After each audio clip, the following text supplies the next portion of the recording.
everybody. There's lots happening here at the Good Guys in Nashville, and I can see Will just driving up, and this is a new hot rod that he debuted recently, and I haven't had a chance to see it, so we're going to check out exactly what it is. Check this out.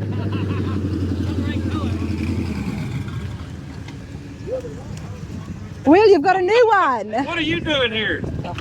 You've got a new one. Oh, yeah. Whew.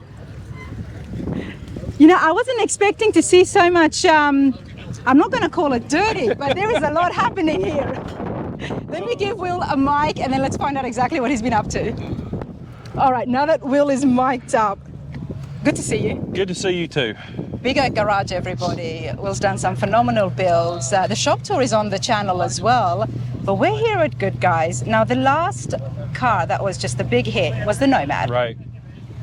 This is something completely different. It could not be any more polar opposite than the Nomad. Got, man? What have you got? So it's a 1930 Model A Ford with a flathead, standard transmission, real traditional build, E&J headlights. I mean, just a real traditional hot rod that, you know, us hot rod guys love building these types of cars, but unfortunately we don't get to build them a lot. So when we do get to build a car like this, we're super excited about it. Tell me about what makes it a traditional hot rod.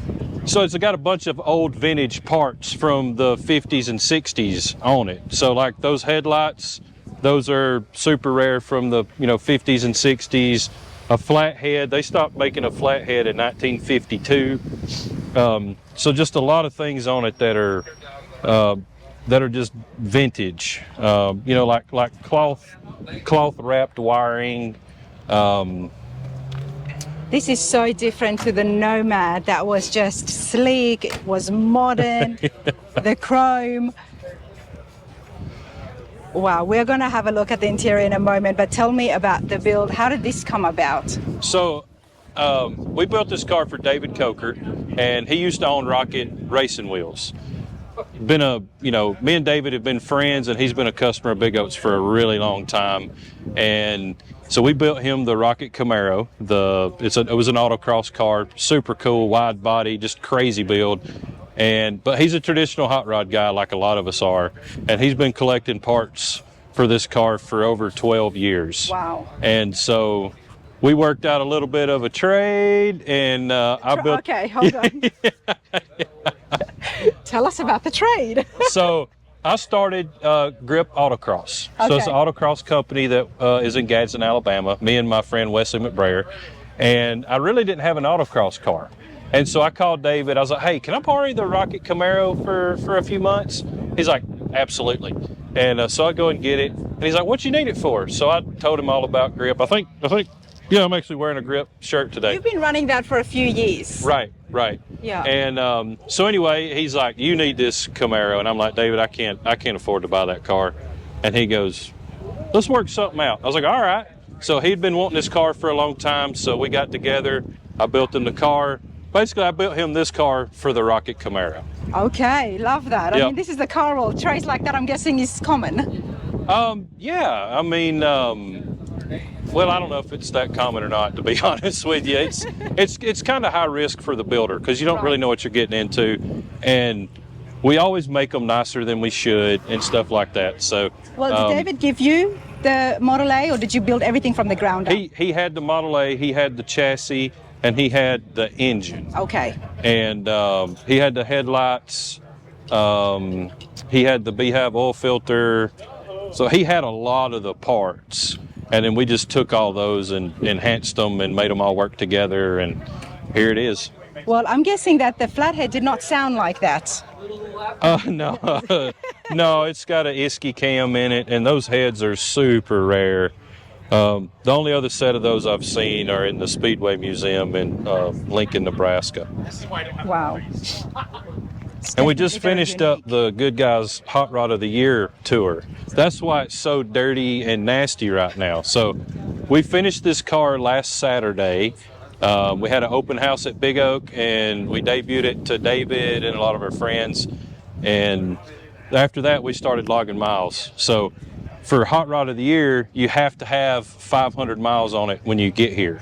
And that's what you're competing for today at the Good Guys. Correct. So we logged our miles. We had a good bit more than 500 on it, and we drove it here. We didn't trailer it here. We drove it from Big Oak Garage, and then we completed our tour today. We struggled a little bit this afternoon, but we made it. How many hours is that? Oh, 3.5, 4.5, 4 hours, yeah. It's a lot. Oh, yeah. It's a lot. Now, we did have some rain this morning. So Yeah. that would explain that. And not only that, you've just driven all that way, but then you took it onto the track as well. Correct. We did, so part of it, you have to do an 1/8 mile run on the drag strip.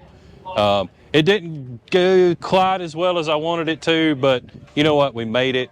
I think we had the oldest engine in the entire, I think there were 27 contestants, so I think we had the oldest engine, and you know, so just to make it with a flathead and doing it the way we did, it was pretty cool.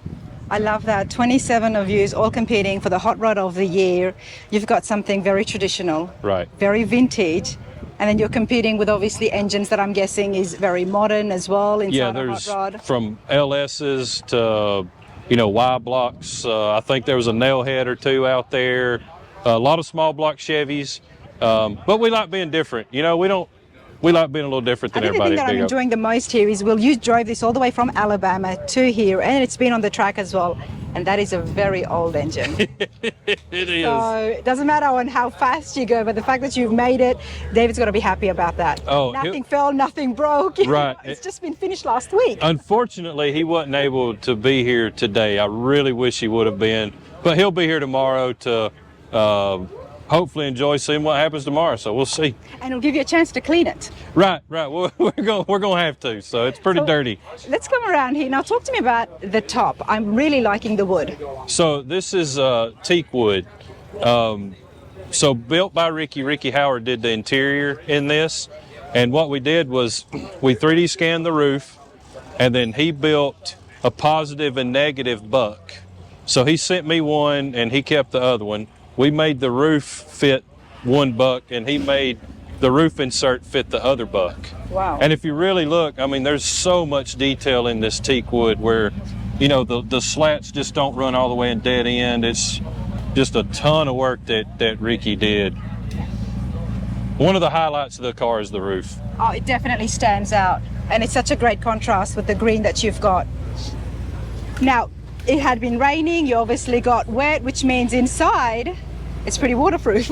It is. It's all leather and rubber. I mean, it was built to get wet and be okay, you know. So yeah, of course it's dirty in there too, but I mean, we've been driving it for 2 days, so. That's okay. I mean, you know what they say, you build them to drive them. That's right. Wow, this is look at the effect that the headliner has. Oh yeah, when the sun's out, you get the shadow, the stripes. Oh, it's crazy looking. Oh, I like this. And built by Ricky. He's the interior guy. He did Right. the interiors. He's also the one that did the Nomad. He does great work. He does fantastic work. He does great work, and those seats do look comfy. For what it is, it's very comfortable. Did you make the dash, or was the dash already part of the? So the dash is like a 32 Ford dash that's been modified a little bit to fit in a Model A. Because originally in a Model A Ford, you can see where the keys and all that stuff is. That would have been the bottom of the gas tank. So this was the gas tank originally on a Model A Ford. I didn't know that. So you see a Okay. car that's got like a cap right here. That was the original gas tank. Okay, and you've really kept it to that nostalgia feel, to have that vintage vent as well. Wow. Yep, that was what we wanted, and that's what David wanted as well. Now tires and David, that's got to be his specialty, right? I mean, they're Coker. They come from Coker. It's a radial, you know, that looks like a bi-ply with spoke wheels and the Veda Spec hubcaps. Now you said you built the chassis, or he gave you the chassis? No, the chassis was built by Pinkees. Okay. Yep. Eric has also been on the channel, and it's great to see that he's got, you've got some of his parts there. Do we have a rumble seat? Well, kinda. Kinda. Oh, there is still a seat. I mean, it can still be a seat, right? You could sit backwards if you wanted to, but enough to put a chair or two in it. I love the fact that the interior, the leather has continued all the way inside.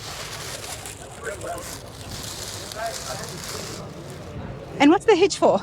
So, I can't imagine this towing anything.